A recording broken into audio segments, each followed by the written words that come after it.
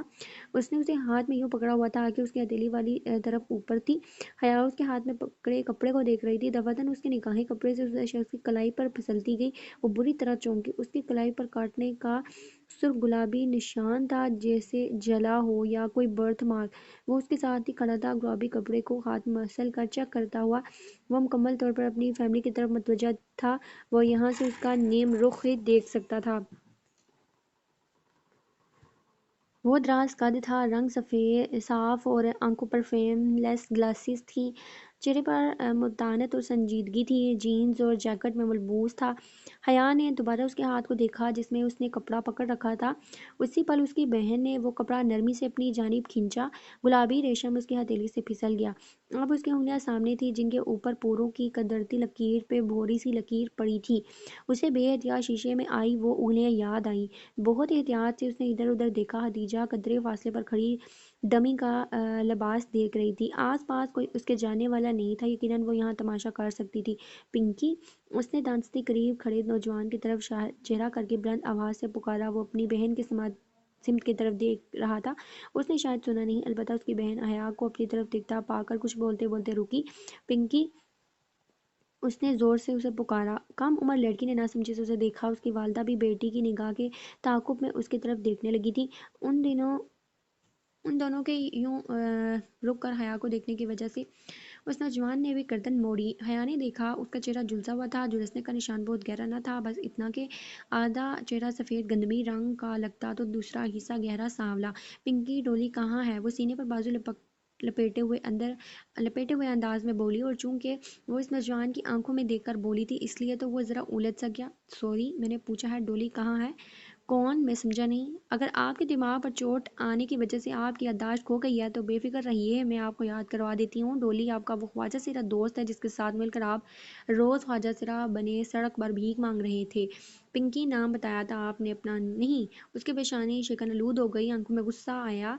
Madam, آپ کو کوئی غلط فہمی ہوئی ہے، میں آپ کو جانتا تک نہیں ہوں، مگر میں آپ کو بہت اچھے سے جانتی ہوں۔ یہ آپ کی انگلیوں پہ نشان میری گاڑی کے شیشے میں پھنسنے کے باعث ہی آئے تھے، مجھے یاد ہے مسٹر۔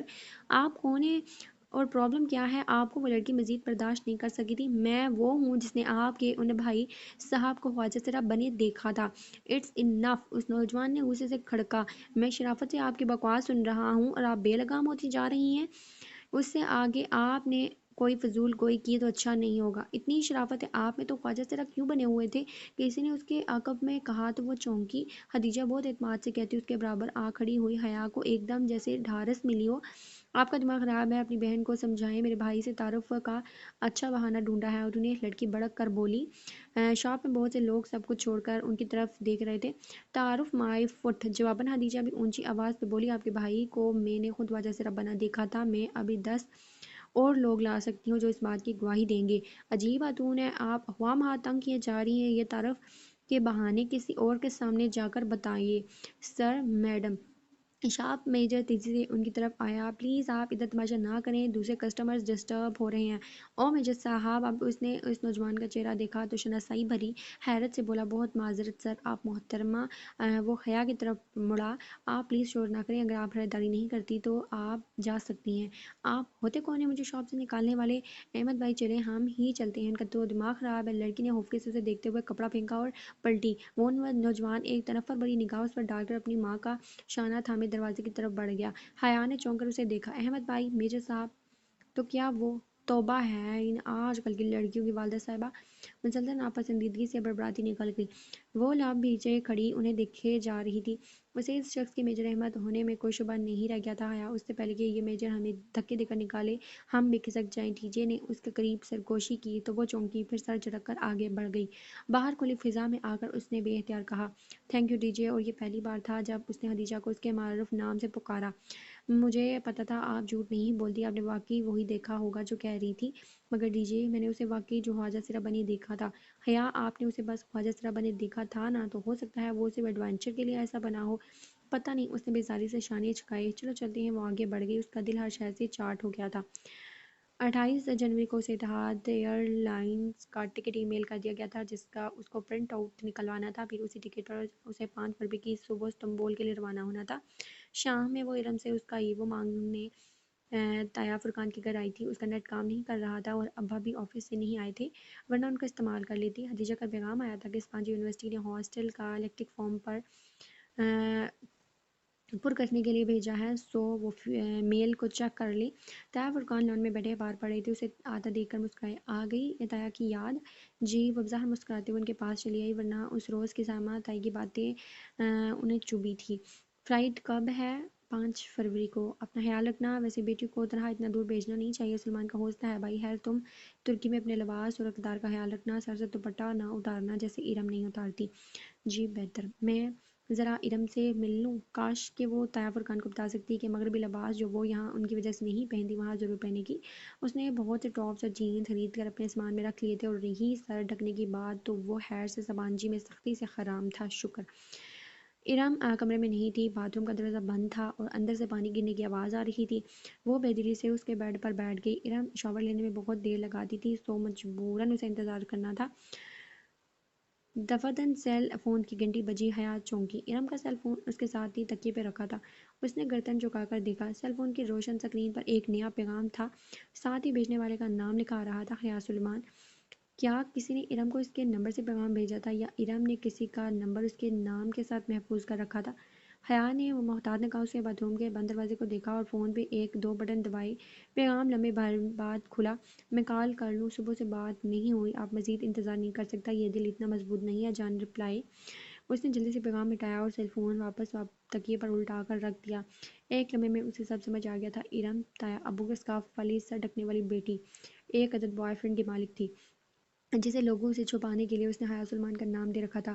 تبھی وہ اس رشتے پر خوش نہیں تھی۔ حیا کو یاد آیا، وہ مزید بیٹھے بنا وہاں نکل گئی۔ ایوو اس نے طایا فرقان سے مانگ لیا مگر جاتی جاتی ایک طنز و استہزاء بھری مسکراہٹ کے ساتھ ان کو دیکھا۔